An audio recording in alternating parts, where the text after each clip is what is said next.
Hi, I'm Elsie. What's your name? My name's Haley. Haley.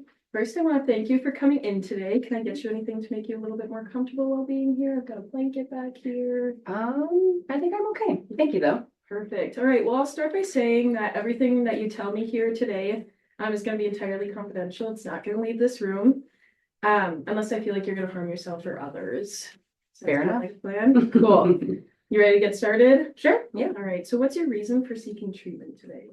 I'm just looking for a little bit of guidance. I mean, life is crazy and there's just, life events happen and trying to navigate how I react, what is at the core of why I react the way that I do. And yeah, just someone to help out, navigate life things. When you say you're reacting to things, how do you feel like that's showing itself in you? Well, I feel like, there are times where the emotions take over and, like things are said, or, I just I want to punch something or whatever, just like emotions kind of overcome. And I just want to be able to navigate that in a more healthy way and be able to regulate it. Absolutely. All right, we're gonna go into kind of what your medical history is like, you and family. Okay, cool. Wherever you want to start.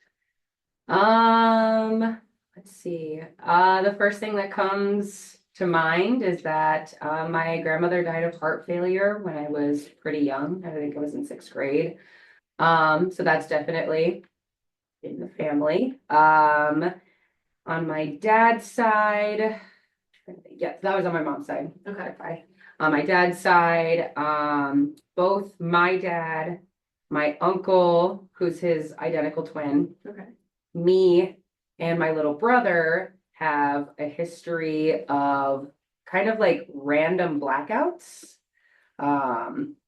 which is kind of been undiagnosed. So we're still trying to figure that out. But there's history there. Is that like disassociating or are you like fainting? No, like fainting, like body shut down. So not just like mentally, but like physically. Yeah, my dad has a history of like he'll be at a restaurant and then all of a sudden just like pass out on the table. So yeah, don't know what the diagnosis is on that yet. We're still figuring that out, but it is a history. Yeah, I think those are like the primary ones that stand out to me as far as like medical history is concerned. Okay. I'm sure I'm missing stuff. That's okay.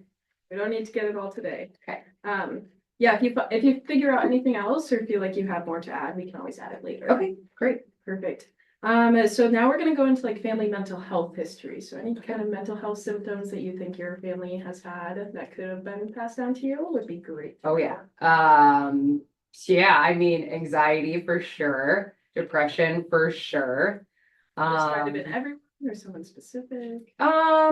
It's kind of everywhere, I feel like. I mean, I feel like everyone in my family is on the spectrum as far as like mental health concerns are considered. But I know that my mother deals with anxiety and bouts of depression.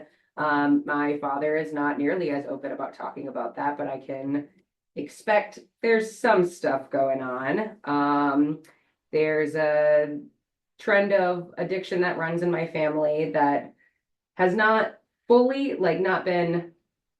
I mean, I definitely have addiction in some ways, like caffeine is rampant, very obviously like an addictive tendency. I go through all of the withdrawal symptoms and all the craziness, but luckily not alcohol or drugs, so that's cool. Perfect. All right. And what kind of stressors are kind of going on in your life right now? Well, the holidays are coming up. That's always stressful, especially because I'm going to see family that I haven't spent a holiday with in like 8 years at this point. I think it's got to be around 8 years. So that's stressful, and it's family that I've definitely been wildly ostracized from. So that's on my mind a lot. I recently just went through a pretty significant breakup with a long-term partner. So that's right before the holidays. do doubly as hard as in, Yeah. just generally. Absolutely. So those are the primary Sorry things. that happened. Thanks. And lastly, what do you think your personal strengths are? Something that maybe we can use while we're going through this? Well, with this in consideration, I'm pretty receptive to coaching Mhm. and like criticism is a harsh word, but I would say that I'm receptive to that as well. I feel like I like to know how I could be doing better. In fact, maybe a little too much. I think maybe it's a strength so much that it might come back around as a weakness. I love to talk. I love to like analyze things, really get into it. And I would classify myself as an extreme extrovert. So I'm very social, talk to anyone at any time. So Well, perfect. Thank you, Kelly, for coming in, and we'll get this stuff started pretty quick here. awesome. I look forward to it.